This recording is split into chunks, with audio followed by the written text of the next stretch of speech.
ശരി, തിരികെ വാർത്തകളിലേക്ക് എത്തുമ്പോൾ സ്വന്തക്കാരെ തിരികെ കയറ്റാനുള്ള അല്ലെങ്കിൽ തിരികെ കയറ്റിയുള്ള ഇടതുപക്ഷ സർക്കാരിന്റെ ആ ഒരു പ്രീണന രാഷ്ട്രീയം തന്നെയാണ് നമ്മൾ പരിശോധിക്കുന്നത്. കോടതി വിധിയൊക്കെ കാറ്റിൽ പറത്തിയുള്ള ഒരു കാറ്റിൽ പറത്തിക്കൊണ്ട് ഞങ്ങൾക്ക് ഇഷ്ടമുള്ളവരെ ഞങ്ങളിതാ നിയമിക്കുന്നു. എത്ര ഉദ്യോഗാർത്ഥികളാണ് ഇങ്ങനെ PSC പരീക്ഷകളൊക്കെ എഴുതി ജോലിക്ക് വേണ്ടി കാത്തിരിക്കുന്നത്? തീർച്ചയായും നമുക്കറിയാം എത്ര പേരുണ്ട് കഷ്ടപ്പെട്ട് രാത്രിയും പകലും ഊണും ഉറക്കൂല അതൊക്കെ പഠിച്ച് ഈ PSC പട്ടികയിൽ കടന്നു വന്ന ആ ഉദ്യോഗാർത്ഥികളെ പോലും വഞ്ചിക്കുന്ന സമീപനമാണ് ഇടതുപക്ഷ സർക്കാർ. അത്തരത്തിലൊരു വാർത്ത തന്നെയാണ്.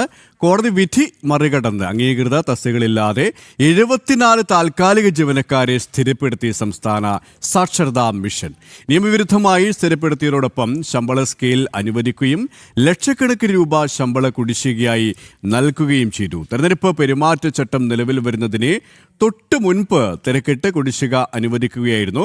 2 കോടി രൂപയാണ് കുടിശ്ശിക ഇനത്തിൽ അനുവദിച്ചത്. വിശദാംശങ്ങളുമായി ശാലിനി ചേരുകയാണ്. ശാലിനി, ഓരോ തെരഞ്ഞെടുപ്പ് കാലത്തും ഈ ഇടതുപക്ഷ സർക്കാർ അനുവർത്തിക്കുന്ന ഒരു നയം തന്നെയാണ് സ്വന്തക്കാരെ ഇത്തരത്തിൽ ഇഷ്ടക്കാരെ ഇത്തരത്തിൽ തിരികെ കയറ്റുക എന്ന് മാത്രമല്ല, അവർക്ക് വലിയ രീതിയിലുള്ള ശമ്പളം അനുവദിക്കുകയും ചെയ്യുക. ഇപ്പോഴും ആ ഒരു പതിവ് തെറ്റിച്ചിട്ടില്ല അവർ, അല്ലേ?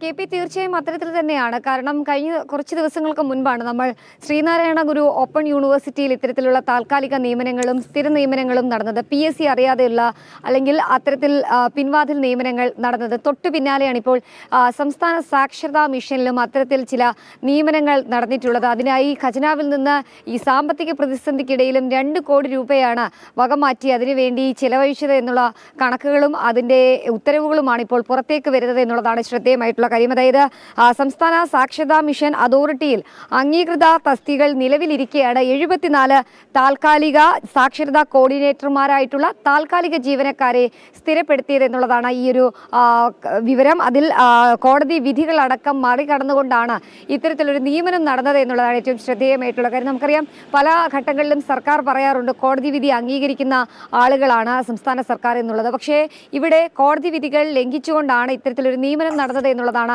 മറ്റൊരു വസ്തുത. അതായത് ലക്ഷക്കണക്കിന് രൂപ ശമ്പള സ്കെയിലിൽ കണക്കാക്കിക്കൊണ്ട് ശമ്പള കുടിശ്ശികയടക്കം വകയിരുത്തിക്കൊണ്ടാണ് ഈ നിയമനങ്ങൾ ഇപ്പോൾ നടത്തിയത് എന്നുള്ളതാണ് ഈ ഉത്തരവിൽ പറയുന്നത്. അതായത് പെരുമാറ്റച്ചട്ടം നിലവിൽ വരുന്നതിന് തൊട്ട് ദിവസങ്ങൾക്ക് മുൻപാണ് ഇത്തരത്തിലൊരു നിയമനം നടന്നത് എന്നുള്ളതാണ് മറ്റൊരു പ്രധാനപ്പെട്ട കാര്യം. ഇതിനുവേണ്ടി 2 കോടി രൂപയാണ് സംസ്ഥാന ഖജനാവിൽ നിന്ന് സാക്ഷരതാ മിഷൻ അതോറിറ്റിക്കായി മാറ്റിയത് എന്നുള്ളതാണ് ഈ ഉത്തരവിൽ ചൂണ്ടിക്കാട്ടുകയും ചെയ്യുന്നത്. അതായത് താൽക്കാലികക്കാരെ സ്ഥിരപ്പെടുത്തുന്നത് സ്ഥിരം തസ്തികയ്ക്ക് ഒറ്റ തവണ മാത്രമായിരിക്കണം എന്നുള്ളതായിരുന്നു കോടതിയുടെ വിധി. ഹൈക്കോടതിയുടെ വിധിയുണ്ട്, സുപ്രീം കോടതിയുടെ വിധിയുണ്ട്.